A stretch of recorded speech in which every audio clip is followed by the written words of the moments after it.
حدیث نمبر 75 عن جابر رضی اللہ عنہ یقول بصر عینی وسمع اذنی رسول اللہ صلی اللہ علیہ وآلہ وسلم بالجعرانہ وفی ثوب بلال فضة ورسول اللہ صلی اللہ علیہ وآلہ وسلم. آپ حضرات درود شریف پڑھ رہے ہیں نا؟ درود شریف پڑھنا لازم.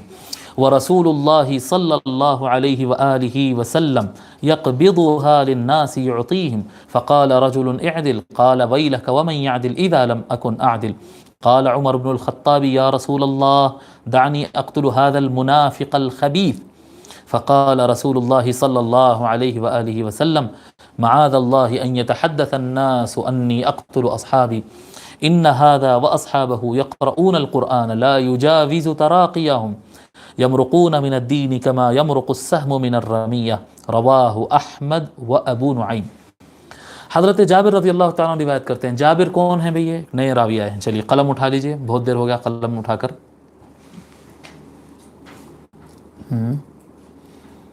یہ جابر ہیں، ان کا نام ہے جابر بن عبداللہ.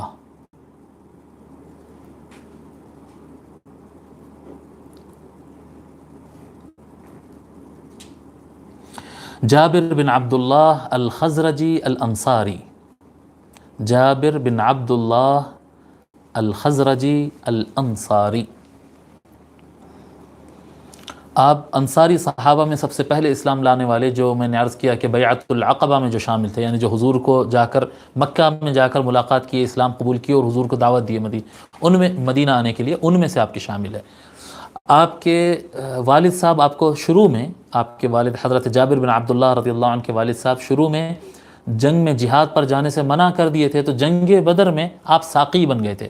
جنگ بدر میں آپ لڑائی میں شامل نہیں تھے، لیکن جو لوگ جنگ کرتے تھے تو ان کو پانی پلانے والوں میں آپ شامل تھے. پانی پلانے کا کام کرتے تھے مجاہدین کو. جنگ صفین، اس کے بعد سے جنگ احد سے لے کے سارے غزوات میں یہ حضور صلی اللہ علیہ وآلہ وسلم کے ساتھ رہے، اور جنگ صفین میں مولا علی علیہ السلام کے ساتھ تھے. جنگ صفین میں حضرت جابر بن عبداللہ رضی اللہ تعالیٰ عنہ مولا علی علیہ السلام کے ساتھ تھے. اور جنگ صفین کے بعد پھر مولا علی علیہ السلام کی شہادت کے بعد آپ مسجد نبوی میں بیٹھ گئے تھے. مسجد نبوی، مدینہ شریف واپس آ گئے تھے اور مسجد نبوی میں حلقہ درس بنا دیے تھے، اور وہاں پر اپنا حلقہ درس حدیث شریف کا بنا دیے، اور زندگی کا باقی حصہ صرف اور صرف آپ حدیث شریف پڑھانے میں لوگ کو گزار دیے ہیں. اور آپ مکثرین میں سے ہے. مکثرین کا معنی ہم بتائے تھے نا. مکثرین یعنی روایت حدیث بہت زیادہ کرنے والے، یعنی زیادہ احادیث بیان کرنے والے. آپ کی وفات 74 ہجری کو ہے. جابر بن عبداللہ الخزرجی الانصاری المتوفى 74 ہجری. ٹھیک ہے. حضرت جابر بن عبداللہ رضی اللہ تعالیٰ عنہ فرماتے ہیں بصر عینی وسمع اذنی، میرے آنکھوں نے دیکھا، میری آنکھ نے دیکھا، میری کان نے سنا. رسول اللہ صلی اللہ علیہ وآلہ وسلم جعرانہ کے مقام پر بلال کے کپڑوں میں جی چاندی تھی. چاندی سونا بھی تھا، اس روایت میں چاندی کا لفظ ہے، سونا چاندی دونوں تھے. وہ بلال کے جبے میں، ایسا جو جبہ ہوتا نا، ایسا بلال حضور صلی اللہ علیہ وسلم کے غلام بھی، تو اس طرح سے جبہ پکڑ لی تھی حضور صلی اللہ علیہ وسلم کے مؤذن. اس میں سونا چاندی تھا، اور حضور صلی اللہ علیہ وآلہ وسلم لیتے جا رہے تھے اور لوگ میں بانٹتے جا رہے تھے. فقال رجل اعدل، حضرت جابر رضی اللہ عنہ کہتے تھے میری آنکھ نے دیکھا، میرے کان نے سنا، میں نے دیکھا کہ ایک شخص اٹھا اور کہنے لگا یا رسول اللہ انصاف کریے. حضور صلی اللہ علیہ وآلہ وسلم فرمایا ویلک ومن یعدل اذا لم اکن عادل، تیری ہلاکت ہو اگر میں عدل نہیں کروں گا تو کون عدل کرے گا. قال عمر بن الخطاب، حضرت عمر رضی اللہ تعالیٰ نے عرض کیا یا رسول اللہ دعنی اقتل هذا المنافق الخبیث، اس خبیث منافق کو قتل کرنے کی اجازت دیجیے. اب دیکھیے، جو حضور صلی اللہ علیہ وآلہ وسلم کے شان میں بالارادہ عمدن گستاخی کرے گا، وہ صحابہ کی نظر میں وہ منافق ہے، الخبیث، وہ خبیث منافق ہے. فقال رسول اللہ صلی اللہ علیہ وآلہ وسلم معاذ اللہ ان يتحدث الناس انی اقتل اصحابی. جی اللہ کی پناہ میں مانگتا ہوں کہ لوگ یہ کہیں گے کہ محمد صلی اللہ علیہ وسلم اپنے صحابہ کو بھی قتل کرواتے.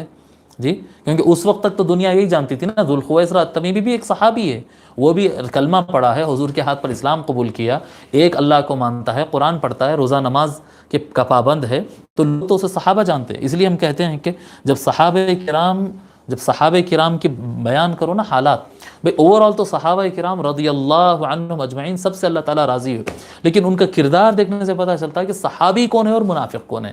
ان کے کردار اب دیکھیے یہ سامنے ہے، یہ سامنے ہے. یہ شخص توحید والا ہے، رسالت والا ہے، قرآن والا ہے، حدیث والا ہے، نماز والا ہے، روزے والا ہے، لیکن حضرت عمر رضی اللہ تعالیٰ کہہ رہے ہیں یہ منافق خبیث ہے. کیسے پتہ چلا ان کو؟ دنیا تو، اور حضور صلی اللہ علیہ وسلم یہ کہہ رہے ہیں کہ اگر اس کو مار دیں گے تو لوگ یہ کہیں گے کہ محمد اپنے صحابہ کو قتل کروایا. جی، ان محمدا یقتل اصحابہ، لوگ یہ کہیں گے کہ محمد اپنے صحابہ کا قتل کر رہے ہیں. تو حضور صلی اللہ علیہ وآلہ وسلم کہ یعنی اطراف میں کچھ ایسے لوگ بھی تھے جن کو دنیا صحابہ سمجھتی تھی، لیکن وہ صحابہ نہیں تھے، وہ منافق تھے. ان کو کیسا جانیں گے؟ ان کے کردار سے جاننا، ان کی تھوڑا سا تاریخ پڑھنا، اور تاریخ پڑھنے سے صاف سمجھ میں آ جائے گا کہ کون صحابی تھے اور کون منافق تھے. کلیئر سمجھ میں آ جاتا. صحابہ وہ ہے جو حضور صلی اللہ علیہ وسلم پر ایمان لائے اور حضور صلی اللہ علیہ وسلم پر قربانیاں دیتے. اور کچھ لوگ ہوتے ہیں جو مال دولت ہڑپنے اور حکومتیں ہڑپنے اور پتہ نہیں کیا ان کے دل میں دنیا رہتی ہے، اوپر سے دین کا لبادہ اوڑھ کے آ جاتے ہیں. جی، لبادہ اوپر سے دین کا رہے گا کہ ہم حضور کے نام پر اسلام قبول کر لیے اور توحید اور اللہ اور رسول کا نام رہے گا، لیکن ان کی نظر میں مال دولت، جی، شہرت اور حکومتیں اور تخت رہتے ہیں. تو وہ ان کی تھوڑا سا سیرت پڑھنے سے پتہ چل جاتا کہ صحابی کون ہے اور منافق کون ہے. تو معاذ اللہ ان یتحدث الناس انی اقتل اصحابی ان ھذا واصحابہ، حضور صلی اللہ علیہ وسلم آگے فرماتے یہ اور اس کے ساتھی یقرؤون القرآن، یہ قرآن پڑھ رہے ہو، یہ پڑھتے ہیں قرآن، لا یجاوز تراقیہم، ان کے قرآن ان کے حلق سے نیچے نہیں اترے گا، یمرقون من الدین، یہ دین سے ایسے نکل جائیں گے، کما یمرق السہم من الرمیہ، جس طرح سے شکار سے تیر نکل جاتا ہے. رواہ احمد، اس کو امام احمد بن حنبل نے المسند میں روایت کیا ہے، وہ ابو نعیم، اور ابو نعیم نے بھی اس کو روایت کیا ہے، لیکن ابو نعیم کی یہ کتاب دوسری ہے. یہ سابق میں ہم امام ابو نعیم کی دوسری کتاب کا ذکر کیے تھے، غالباً حلیۃ الاولیاء اور الاربعین، کتاب الاربعین کا ذکر کیے تھے. یہ کتاب کا نام ہے المسند. کتاب کا نام لکھ لیجئے، المسند المستخرج، المسند المستخرج علی صحیح مسلم. یہاں پر ریفرنس میں المسند المستخرج لکھا ہوا ہے، صرف پورا نام اس طرح سے ہے، المسند المستخرج علی صحیح مسلم. اس کے آتھر ہے ابو نعیم احمد بن عبد اللہ الاصبہانی. کتاب المسند المستخرج علی صحیح مسلم، آتھر ہیں اس کے مؤلف ہے ابو نعیم احمد بن عبد اللہ الاصبہانی، المتوفى 430، 430 آپ کی وفات ہے. اور المسند المستخرج کے احادیث کی تعداد ہے 3516، 3516، 3516، 3516. جی، نام پھر سے بولوں، ابو نعیم احمد بن عبد اللہ الاصبہانی، ابو نعیم احمد بن عبد اللہ الاصبہانی. تاریخ وفات 430. یہ سبھی آن لائن نہیں ہے بھائی، کچھ شاگرد ہمارے پاس یہاں بھی ہے، ڈائریکٹ بھی ہے. ٹھیک ہے، چلیے یہ روایت ہو گئی 75.